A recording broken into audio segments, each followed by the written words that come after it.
Well, hello, and welcome to the ActualTech Media Expert Series. Today's session is focused on protecting Microsoft Teams and M365 environments. Okay, so I want to play a little game. Let's go back, way back to the before times of 2020. I know, it was a whole different era, right? So here we are, way back in 2020. Picture it. You're maybe on your way home from watching Wonder Woman 1984. Maybe you're listening to Blinding Lights by The Weeknd and generally enjoying a blissfully unaware moment of certainty that tomorrow would be like any other day in the office. Then, in a blink, everything changes. And in our rush to adopt and adapt to a remote workforce, tools like M365 went from on the rise to rocket ships. But now a whole 2 years have passed that somehow happened overnight and simultaneously about a decade later. And now here we are, sorting through all the tools that we collected hungry hippo style in that rush to remote. So maybe some of what you built in those days is great, and maybe some needs a second look. But I'm guessing almost all of your IT environment could use a little security refresh. And that's what we're here to talk about today. In this expert series, you will hear about trending security threats to Microsoft Teams and Microsoft 365 and what you need to know in order to defend those platforms within your organization. Pretty exciting, right? Yeah, I think so too. All right, well, I suppose I should properly introduce myself. My name is Jess Steinbach, and I am absolutely thrilled to be your moderator for this conversation because not only is this topic fascinating, the speaker is our very own Scott Bekker, my fellow moderator here at ActualTech Media. Now, before I turn things over to Scott, I'm going to zip through a few housekeeping things to help you get the most out of this awesome session today. First, I want to draw your attention to the question section of your webinar console. We've already had a few people saying hello, shouting out their Friday morning feels, which is amazing. So keep that good stuff going.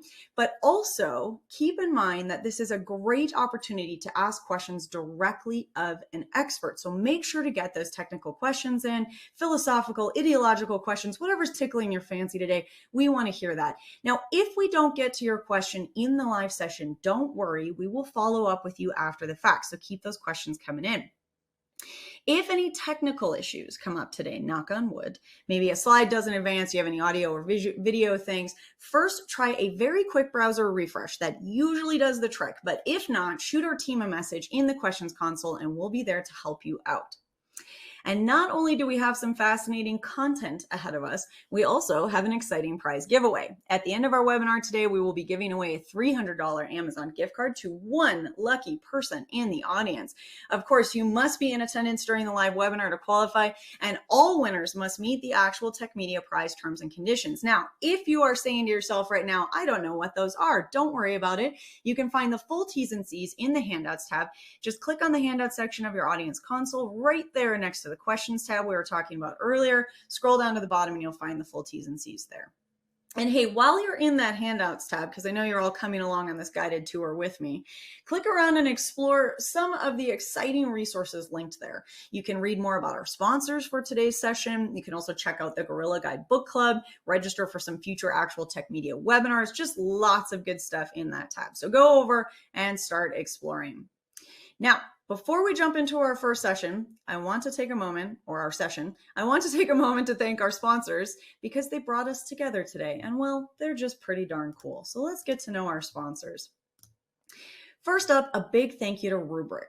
Rubrik solutions allow you to secure your data wherever it lives. Enterprise, cloud, and SaaS, Rubrik will help your organization become unstoppable.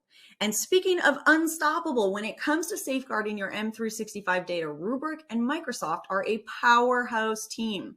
Microsoft provides perimeter security detection and preservation, while Rubrik speeds up recovery from ransomware across all your users, whether you have hundreds or thousands. So like I said, this is a superstar mashup that allows you to strengthen your defense in depth so you can breathe easy knowing your organization's data is protected. Just click on the link there in the slide or in the Handouts tab if you want to visit the Rubrik site and go ahead and book your demo. All right, next up, let's talk about the one and only Clumio, and specifically their M365 solution, Clumio Protect. So you can see those three pillars up there on the slide. Let's start with ransomware and bad actor protection. Your Microsoft 365 data is always encrypted separately with unique keys. Data transfers are safeguarded with end-to-end integrity checks, and you guessed it, data storage is immutable. Second, let's talk about compliance. No more 90 days of limited data retention. Now you can store M365 data for 7 years and be audit ready 24/7. So less time spent on compliance means more time that your IT resources can focus on strategic business activities that help your organization scale and grow. And that brings us to quick disaster recovery with no data loss. Thanks to Cloud Backup as a Service, you can be up and running quickly with no damage to your business continuity. So that is 1, 2, 3 amazing reasons to click on that Clumio link there on the left-hand side of the slides, or you can find their link in the handouts tab of your webinar console. All right, guys, we did it. We've gotten through housekeeping. We've met our awesome sponsors. And I think it's about time we introduce our fascinating expert speaker for today, Scott Bekker, webinar moderator and analyst at ActualTech Media. All right, Scott, hi there. Hey, how you doing, Jess? You know, I'm having a great Friday morning, Scott. I'm so happy to be here with you. Fantastic. I'm happy to be here with you too. Well, I'm guessing that a lot of you out there have met Scott in an ActualTech Media webinar before, so you already know that he's an expert in many, many fields. But here's a fun trivia fact about Scott. He has been following Microsoft 365 Teams since he was a journalist and an analyst at Redmond Channel Partner and Magazine. Is that right, Scott? Yeah, that's right.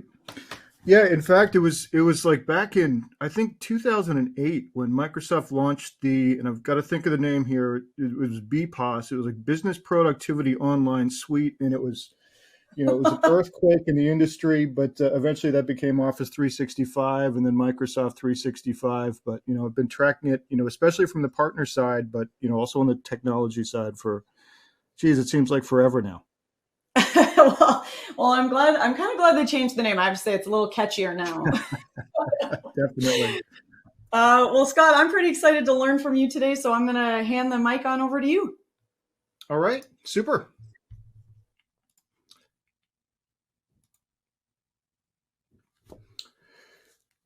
So yeah, I am excited to be here and eager to talk about protecting Microsoft 365 and Microsoft Teams. And as you're going to see by the numbers, one of the biggest things that the world can do to improve computer security is to make sure Microsoft 365 environments are locked down. So this topic is absolutely central. And I apologize, I'll switch back and forth between Microsoft 365 and Microsoft 365. It's inadvertent, and I've heard it both ways thousands of times from Microsoft. So I don't think there's an official correct version, but let's look at our agenda here. First, we're going to talk briefly about how Microsoft 365 and Teams became so central to the global data estate. And we'll also talk about the scale of those platforms. Next, we'll get into the threat landscape around Microsoft 365 and Teams. And then the heart of the presentation is going to be on protecting Microsoft 365 Teams. And I'm going to make a case that Microsoft 365 is the center of the action worldwide when it comes to the importance and value of zero trust security, which, if you've been to many of our events lately, zero trust gets talked about all the time. It's so important. And you're going to see how Microsoft 365 is really sort of at the center of the action there. Finally, we'll leave some time for Q&A, so I'm looking forward to your questions as well. Okay, so let's talk about how we got to this place where Microsoft 365 is sort of at the center of our digital lives, at least at work. So where are we? This is an article from ZDNet from April covering Microsoft's third quarter earnings. There's a little clip of the article down there.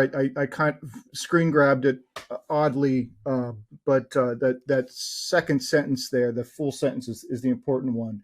So the number to take note of here is that Office 365 commercial subscriptions. And as usual with corporate earnings, they make you do some algebra and guesswork to figure things out. They use the term Office 365 commercial as a catch-all for Office 365 and Microsoft 365 seats. And they just give a percentage growth figure and make you go back to the previous time they revealed a figure, which Mary Jo Foley helpfully did for us here.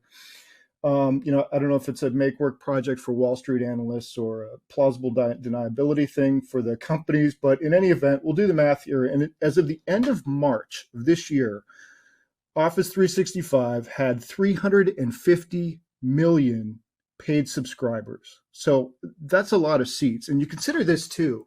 This isn't Twitter bots or Facebook bots. These are paid subscriptions, real people doing, enough real work that somebody's willing to shell out between $6 and $57, depending on the subscription, each month for them to be using Office 365 or Microsoft 365. And we're not talking about consumer subscriptions here either.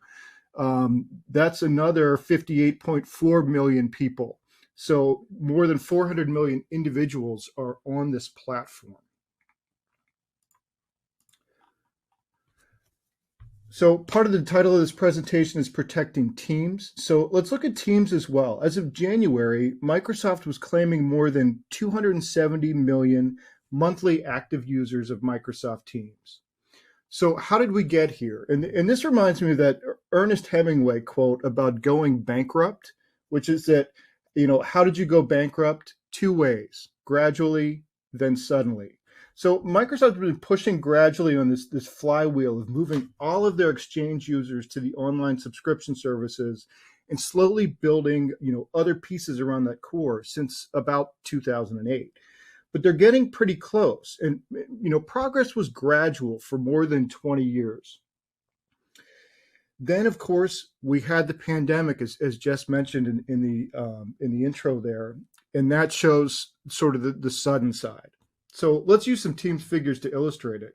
In November of 2019, months before the pandemic started, Microsoft had 20 million daily active users of Teams. And the company was struggling to explain why anybody would need it, especially while playing catch up with Zoom and Slack in a world that wasn't really looking that hard at virtual work. Again, look at the number on your screen to see where we're going. Teams usage is now, more than 13 times higher than it was, in November 2019. And then suddenly everybody needed remote communications methods. A ton of people already had Microsoft 365. All they had to do was open up their Teams app to become Teams users. And boom, 75 million daily active users in March 2020, 115 million by October 2020, 145 million by April of 2021, and then 250 million by the slightly more generous metric that Microsoft switched to of monthly active users by July of 2021. Now 270 million, so it's plateauing, but here we are. So let's just talk about scale for a second, because this is important to our security story around Microsoft 365. And I promise I'm going to get back to why this matters for security. So the first number we've talked about is 350 million. That's that number of paid Office 365 commercial seats. Big number on its face. That's as if every person in America plus some had a subscription. Of course, it's a worldwide number, but it's a good way to think about how massive this install base is. So our second number is the number of people who use Windows 10 or Windows 11, and that's 1.4 billion. And I bring that up to illustrate how huge this Microsoft 365 number is, because essentially there's one user of Microsoft 365 for every 4 users of Windows. And that's just a show of the incredible market power that Microsoft has. They launch a lot of stuff and not all of it hits, but the scale of the platform that they have means that when something does hit, they can get to huge revenues and huge share and huge market power and influence very, very quickly. And this last number is a little hard to wrap my head around, but Microsoft essentially claims they're getting 6.5 trillion security signals a day. So this is all the alerts that come in from their tripwires, reports that come back from their massive and ubiquitous data centers worldwide, reports that come in from individual users of those 1.4 billion copies of Windows and 400 plus million users of Office 365 subscriptions, counting the consumers as well, and from partner feeds from other security companies, et cetera. So, their security people are some of the best in the industry and among the most battle tested. So that sets the stage for us to talk about the threat landscape. So let's get into that. And the first thing that's critical to discuss is that Microsoft is a big, slow-moving target. We talked about the scale of the platform, and that gets us to a classic chicken and egg question of Microsoft security. Are Microsoft services insecure because of issues inherent to Microsoft itself, such as, say, adding too many features constantly to increase adoption and revenues, or relying heavily on proprietary and closed source code that hides flaws from researchers, but that constantly get found and exploited by attackers? Having a legacy base of customers with business critical applications based on outdated features that have to be maintained? Or are Microsoft services insecure because their success with business customers makes them the most lucrative target in the world? And the answer is yes, of course, it's both. Microsoft inarguably has some of the best security people in the world. They've got some of the best visibility into global security issues of anyone, looking at those 6.5 trillion signals a day.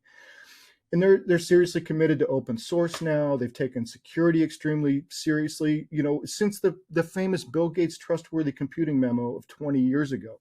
But they're also a huge, slow-moving target with a huge, inviting install base, and those legacy features that customers rely on, and then that overhang of proprietary code. So, just look at all the attention this week to the alleged final retirement of Internet Explorer. How long has Microsoft been trying to extract itself from IE? And how many users are still on Windows XP? It's not zero. And in Microsoft 365, even with the agile development cycles, it remains a big target. If you're an attacker and you master methods for attacking users on Microsoft 365, you've got 400 million targets to practice your techniques against. Then there's the possibility of misconfiguration, because let's face it, the pandemic caused a rush. And looking back at those Teams numbers, we went from 20 million users to 75 million users pretty much in the month of March. So, how many admins were able to fully secure the environment? The pressure was 100% to get it working. Has everybody gone back and evaluated their configurations? Probably not. And then a lot of people and administrators don't think about the global project that they're signing on to. Microsoft 365 seems baseline, but you're getting yourself in that big, slow-moving target. And you've got to do everything you can to recognize that it's a place with inherent risks. They're far from insurmountable, and they're, comparable or, even better often to the security risks in other environments. But there are security trade-offs there, and we all need to have our eyes wide open on those. So let's look at our next threat, and I really don't need to say much about this, but ransomware is the dominant security issue of the last 5 years, and it's not going away. Much of ransomware relies on username password compromise, and as more organizations put more of their business into the Microsoft cloud, the risk of ransomware encrypting their Microsoft 365 and Microsoft Teams data increases.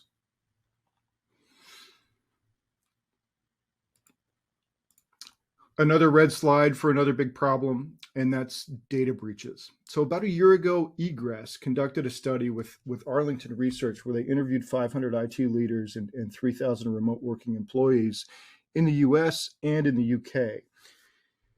So that report was called Outbound Email, Microsoft 365 Security Blind Spot. And it found that 85% of organizations using Microsoft 365 had suffered email data breaches in the previous 12 months. And remote working has exacerbated the risk of an email data breach even more for Microsoft users, with 67% of IT leaders reporting in that study an increase in data breaches due to working from home.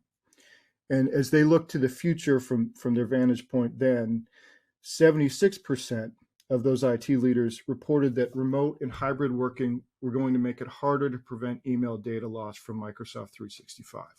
So data breaches are another issue. Then one more threat that I want to get into, and that's that apex predators are getting interested in Microsoft 365. We talked about how many users there are on this platform, and nation state actors and other advanced persistent threat actors are certainly noticing. So there was a black hat presentation last summer by a couple of Mandiant security researchers called Cloudy with a Chance of APT, Novel Microsoft 365 Attacks in the Wild. So these are hyper technical and specific, and I'm not going to sit here and pretend to understand them, but they identify techniques that they've seen in the wild that sophisticated attackers were using for avoiding detection, abusing mailbox folder permissions, hijacking enterprise applications and app registrations, and ADFS replication, among other things. And again, these weren't theoretical issues that the researchers said, may exist. This was, these were attacks that they've observed. So while U.S., Russian, and Chinese three-letter agencies can come up with really sophisticated attacks, you can think, okay, I'm not a target for those kind of those kind of agencies necessarily. The issue is, one, if you are a target, then that's a problem. That's often hard to avoid. But the other thing is that the things that they discover eventually get found by security researchers. They get documented, and they sort of get compressed into script kiddie tools that anyone can use. So as those sophisticated techniques come to light, they start to become mass produced and available to anybody with Kali Linux and access to tools. So, just the main point here is that, Microsoft 365 is a target, and sophisticated actors are going after it. Okay, so let's get to the heart of the presentation here. How do you protect Microsoft 365?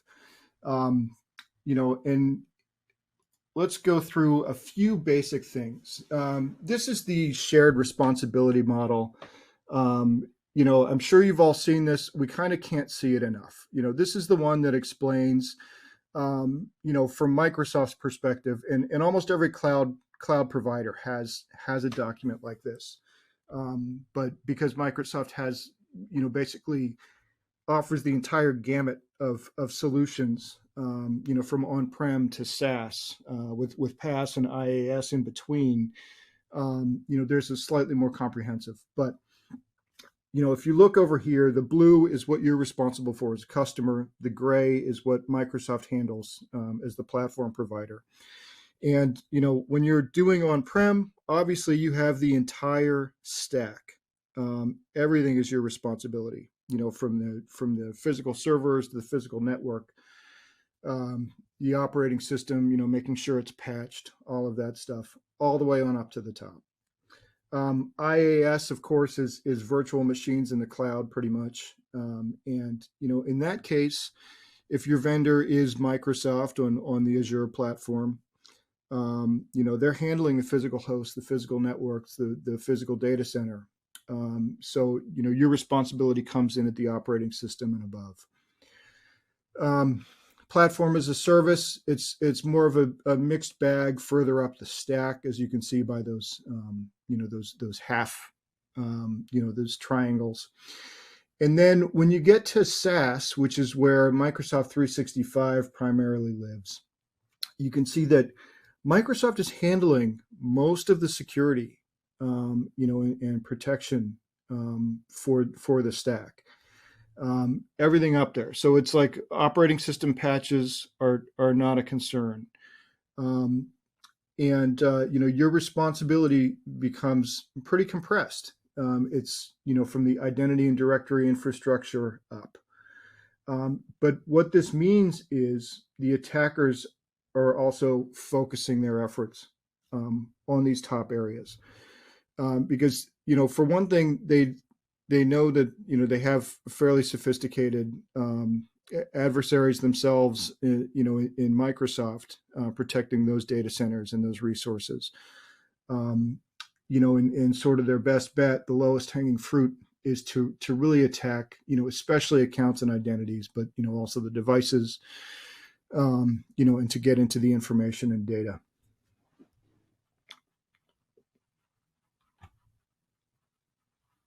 And then two other things that I want to show as well are, and we won't go into backup all that much, but I definitely want to mention it here because backup in Microsoft 365 is a huge issue that you need to handle yourself. There is, some protection within the system, but if you want to have extra backup, in case of disasters or other reasons, it's very important to make sure that you set that up yourself. And this is from the end user license agreement for Microsoft 365. And it has to do with the service availability. And you can see right there, they're recommending, that, third-party backup is critical. And I want to show another section from the EULA is that you should have a regular backup plan. And this is from the part about service and support. In the subsection on closing your account. So basically, they're also saying if you close your account, you need to make sure that your data is backed up, or if your account gets hijacked and you're locked out of it, you need to have backup. And again, third parties are recommended. Microsoft recommends working with third parties on backups, and there's a huge ecosystem of them out there. Okay, and before we go any further, let's talk a little bit about some basic terms with Microsoft 365, just so you know what I'm going to be referring to with various terms. So Office 365, first of all, this is the source term since like the early 2010s. Still a brand, but it's being shifted in favor of Microsoft 365. Currently refers to the bundle of desktop applications like Word and Excel and Outlook, with cloud services like Exchange and SharePoint and Teams. Then you get into Microsoft 365, which is the newly preferred term. It's a superset of Office 365, but it adds in things like advanced device management, intelligence security, and various online services for administration. Next up, Teams. This is just, this is Microsoft's current hero app within Microsoft 365, Office 365, because it ties everybody to the platform and ties them to each other, within the company. And it's kind of a leading indicator of the uptake and global usage of the whole suite. Then we're going to talk a little bit about Microsoft 365 Defender. And this is security functionality that's it's kind of evolved into a whole family of security products. And depending on the suite, it's generally an upsell. So that's something to keep in mind as you look at, as we look further into Microsoft guidance. E3. So this is the core enterprise license of Microsoft 365 and of Office 365, but it has most of your basic administrative features and packages. And it's about $36 per seat per month. This is sort of the enterprise baseline. And a lot of what I'll be talking about today is using that as sort of a foundation or an assumption. So there are things that we'll get into that are available for lower suites, but that's sort of the baseline. Next up is E5, and that's really it's a big upsell for customers when it comes to the Microsoft 365 suites, but it adds a lot more security, communications, compliance, and other functionality. And that one comes in at about $57 per user per month. And then finally, just the M365 for business is generally the less expensive suites that are for customers with 300 or fewer 300 or fewer employees. So some of the guidance applies to that as well. So I just wanted to set that baseline of what I'm talking about. Generally, I'll be referring to Microsoft 365 E3. Okay, now I promised that we'd get into zero trust and enforcing Microsoft's argument for zero trust. So take a look at what zero trust means. So at the core, we previously thought of the network perimeter as the place where security happens. And a problem with that approach was that once networks are breached, attackers can move laterally. So zero trust is a shift in mindset from protecting the network to protecting enterprise resources and shrinking the implicit trust zones and the attack surfaces around those resources. So zero trust is not a single architecture so much as its guidelines and principles for moving from network protection as the central concept to resource protection as the core concept. And let's zero in on the portion of zero trust that is really important in Microsoft 365 and to cloud services generally. So on the screen here is a quote from the August 2020 NIST special publication on zero trust architecture. And that's a really great document, by the way, for getting a full understanding of zero trust.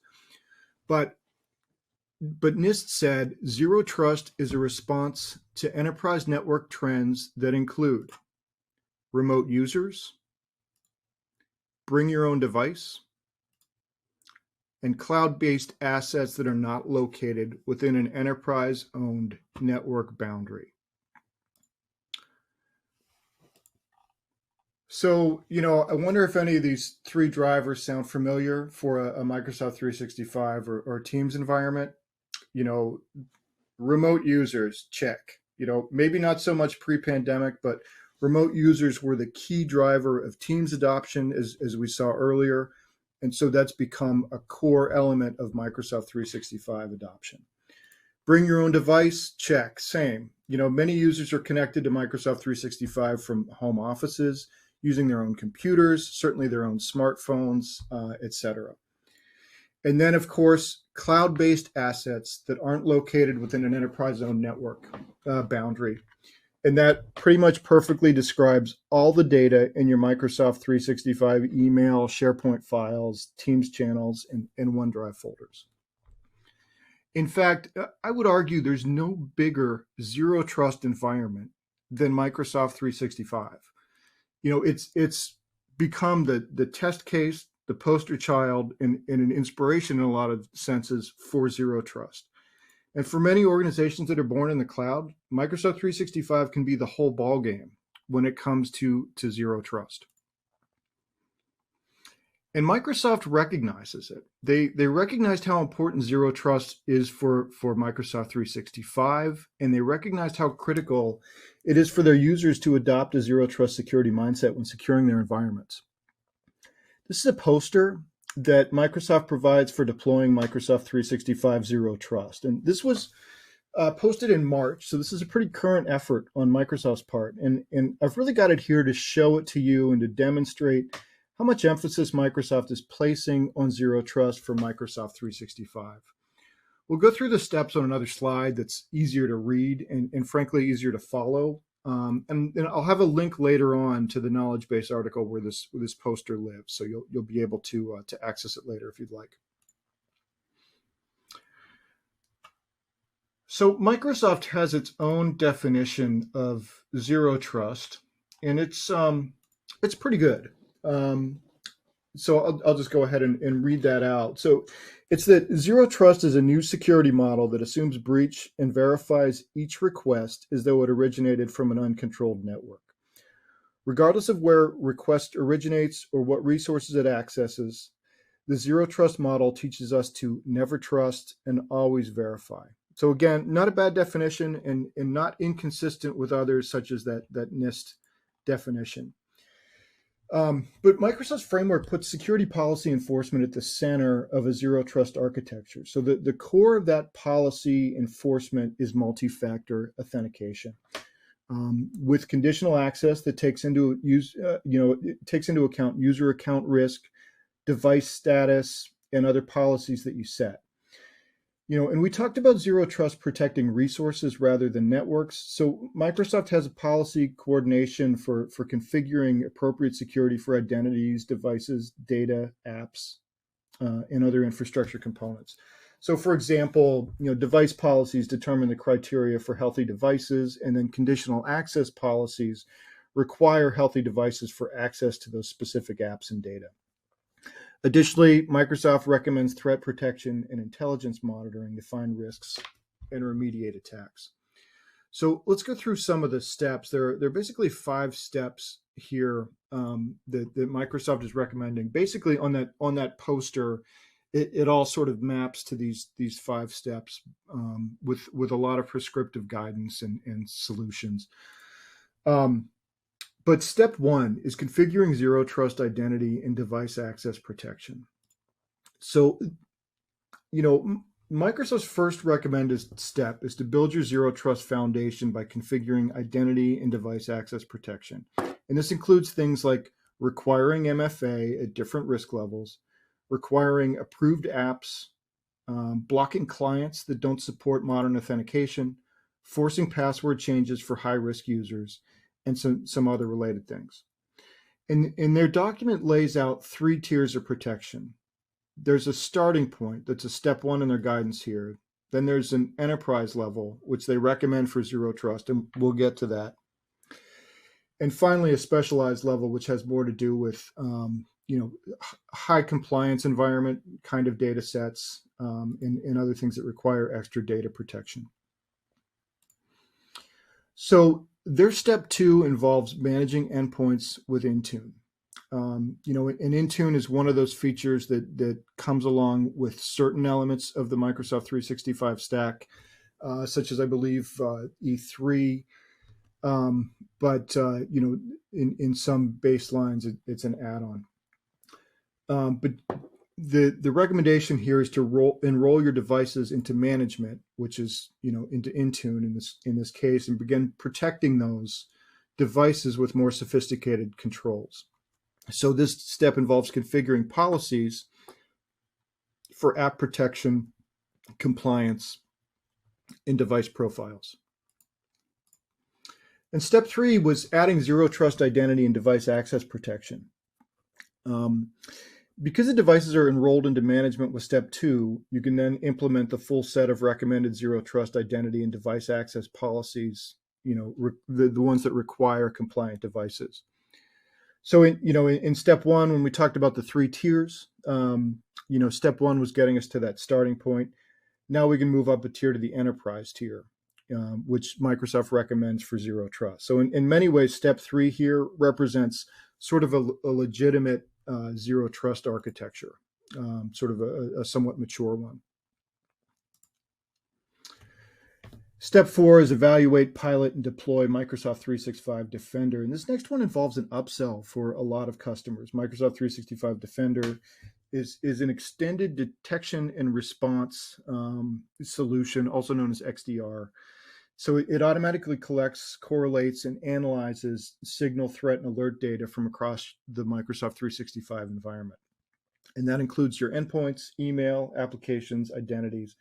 So one thing I'll note here is that Microsoft, obviously is not the only XDR solution on the market. So there are other ways to do this than just, working with Microsoft on it. And then step 5, and this one gets into more of those specialized environments. It's sort of an optional tier. But, for this one in the Microsoft universe, at least, it involves implementing Microsoft Purview information protection. So to help you discover, classify, and protect sensitive information, wherever it is or wherever it moves. So, this is data loss prevention. And it can be important for those whose compliance concerns go beyond what's addressed in step 2 on this list through Intune. And it covers, sensitive information types, labels, and DLP policies. And at the bottom here is a link to the KB article that covers these steps, and it includes that poster that we looked at before.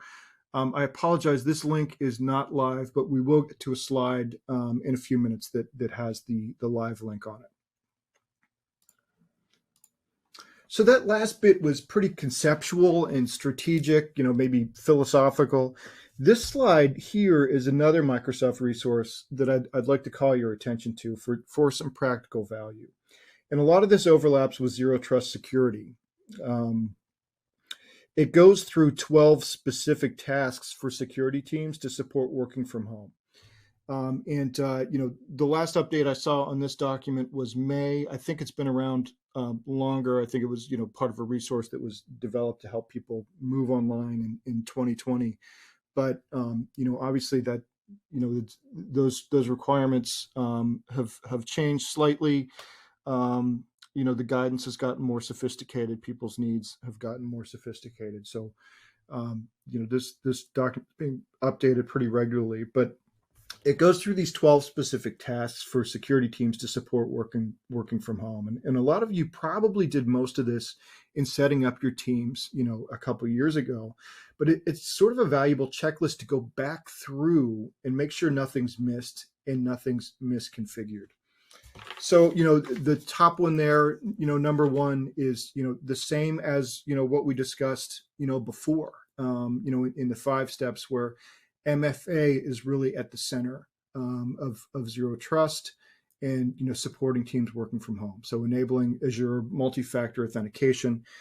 Microsoft identifies this as the single best thing that you can do to improve security for employees working from home. And it's interesting, they also have a little bit of guidance on it. One is that, it's a good idea when you turn this on to treat it as an emergency pilot and make sure you have support folks ready to help employees who get stuck. Their best practice guidance is also interesting. They recommend that you give users 14 days to register their device for MFA before requiring it. The second one is about protecting against threats.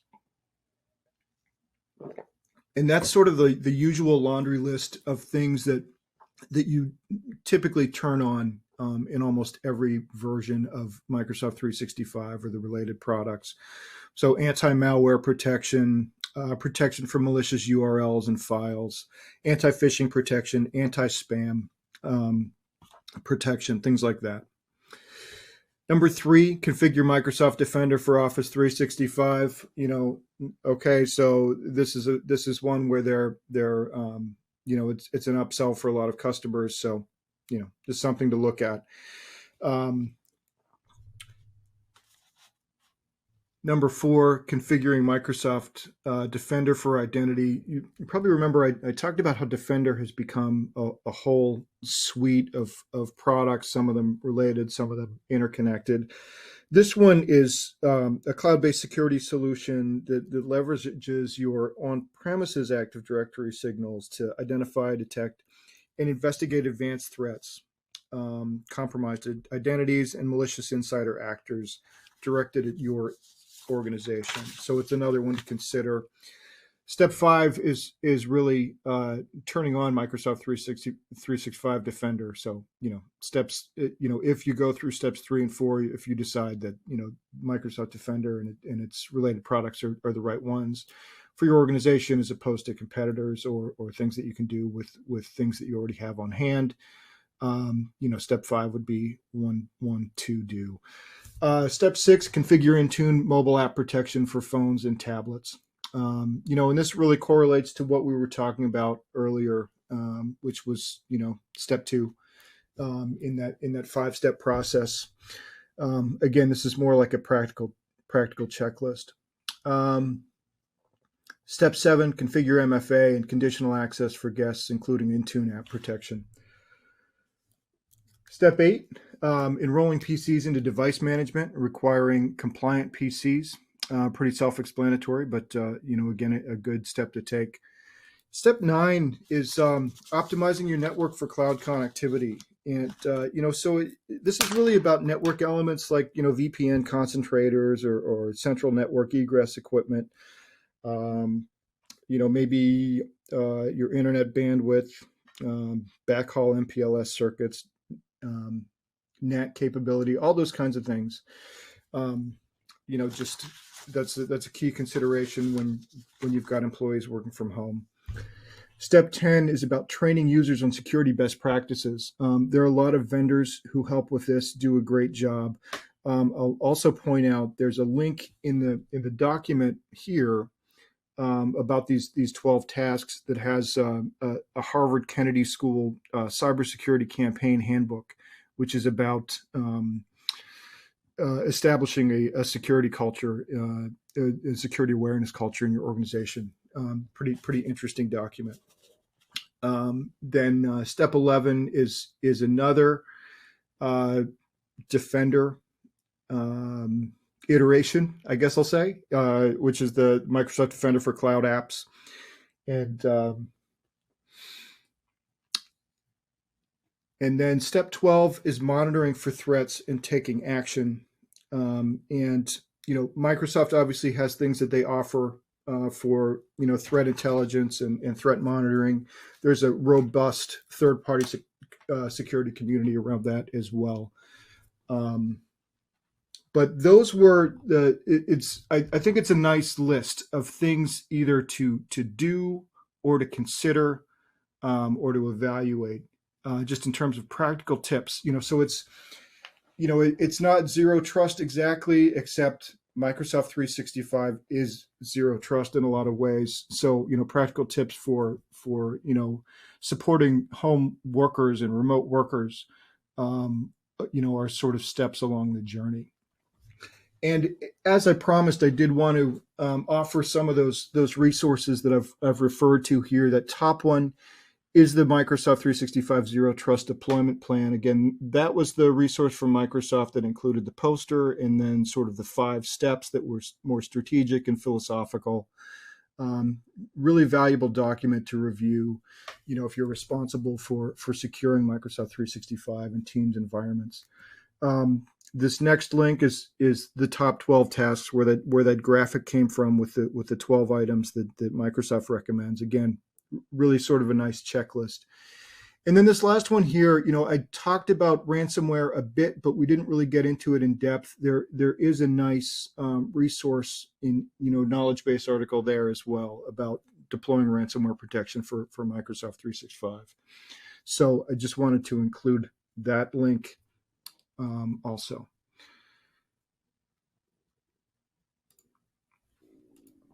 So I think the most important thing to remember with Zero Trust and Microsoft 365 is that it's a journey. A consistent criticism with Microsoft is that they monetize things that other people think ought to be free. And it's a criticism that goes all the way back to Bill Gates' 1976 open letter to hobbyists about people using Altair Basic without paying for it. But so many of the items on their journey, the Microsoft journey, require upgrading to the E5 suite or subscribing to other services. And it can be hard sometimes to tease apart the difference between a legitimate recommendation and sort of a sales pitch. But the main thing is to adopt the mindset and realize that when you're using Microsoft 365, you're on the Zero Trust journey, whether you knew it or not, whether you recognized it or not. And to go back to that NIST report, it states that it's unlikely that any enterprise can migrate to Zero Trust in a single technology refresh cycle. So you do what you can, a step at a time. You watch for interoperability among your Zero Trust focused solutions, and you just sort of put one foot in front of the other to get there. Most of us will be in hybrid implementations for a long time to come. We'll be partway along that journey. But using some of this Microsoft guidance and the tools where they fit your organization, using third-party tools when those are better fits, and using the principles of Zero Trust at all times, that's those are important steps in the Zero Trust journey.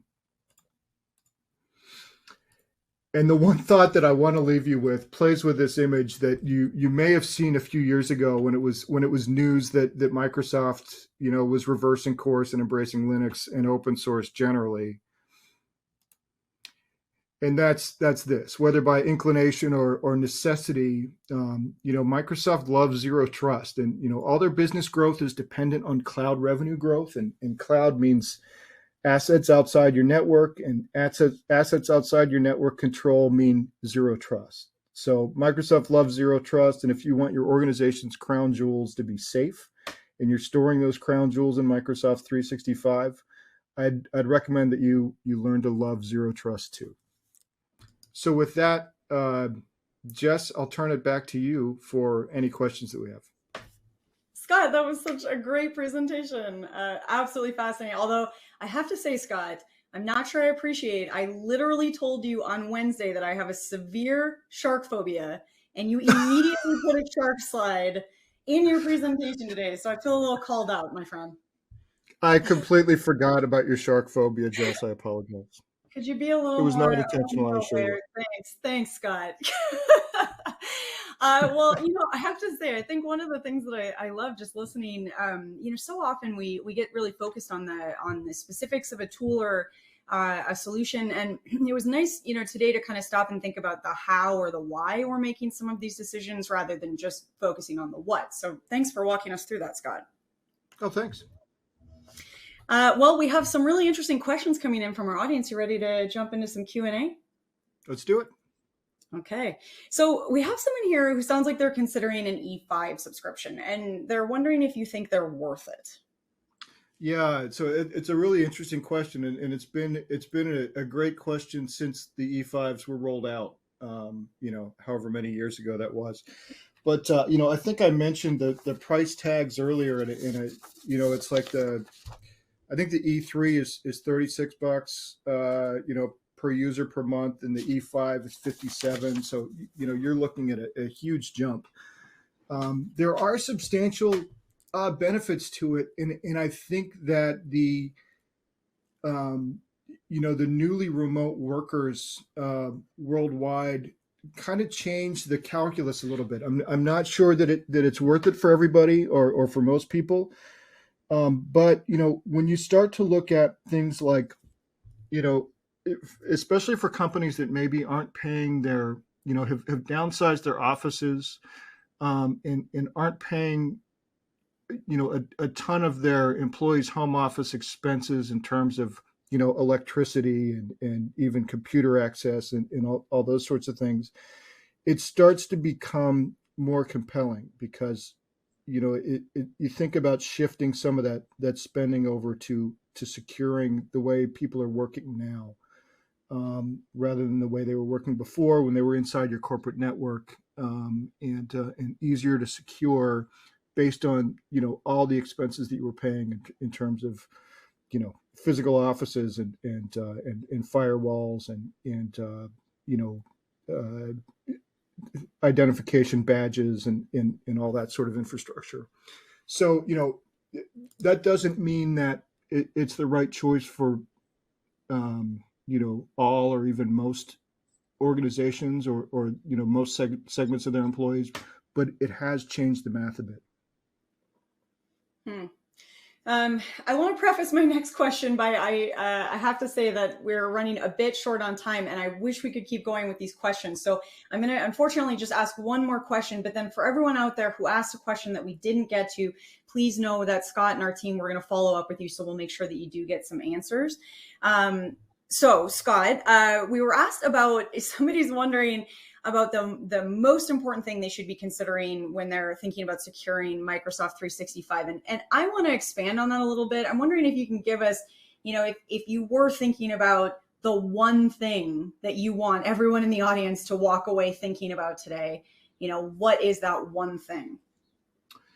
Yeah, no, that's a great question, and I appreciate it. I guess I'll answer that in two ways. I think if there were one technique, that would be enabling multi-factor authentication. It's not the end all be all of security, but it's incredibly important, and it's one of the best single things that you can do. And then the other one, that really, as I was putting this presentation together, it came home for me in a way that I hadn't realized was how central zero trust is to Microsoft 365, in terms of securing it, and having that zero trust mindset and applying that to your Microsoft 365 environment. Because, so many people, for them, Microsoft 365 is sort of background noise. It's a continuation of all the Microsoft infrastructure they've used over the years, and it really is fundamentally different, and zero trust is incredibly important for it. So, realize that you're on that journey and take proactive steps along it. Yeah, and judging by some of the comments we got, I think there's a lot of people out there who would second that, Scott. So that's awesome. Well, thank you so much, Scott. You know, we don't often get to do webinars together since we're both usually moderating separately. So this has just been a lot of fun, and thank you so much for coming to share all this information with us today. Thank you. All right, well, before everyone heads out for the day, we do have a little bit more excitement to add to an already exciting day. So if you're looking at your slides now, you can see it is time for a prize giveaway. I'm going to remind you again that you must be in attendance at the webinar today, and we will be in touch shortly about claiming your prize. So today's winner of a $300 Amazon gift card is Anupamdeep Singh of Virginia. Anupamdeep Singh of Virginia. Now, my friend, I know I have seen you asking lots of questions, so it makes me very happy to announce you as a prize winner today. Congratulations, Anupamdeep. We will follow up with you after the webinar. And with that, on behalf of the ActualTech Media team, I want to thank Rubrik and Clumio for making this webinar possible. And just a giant thank you to Scott, who, besides including scary shark pictures, had a very engaging conversation and presentation today. I also want to send a big high five and a thank you to all of you for attending. We went on a journey today. We went all the way back to 2020, and then we looked all the way forward with Scott. It's definitely been an adventure.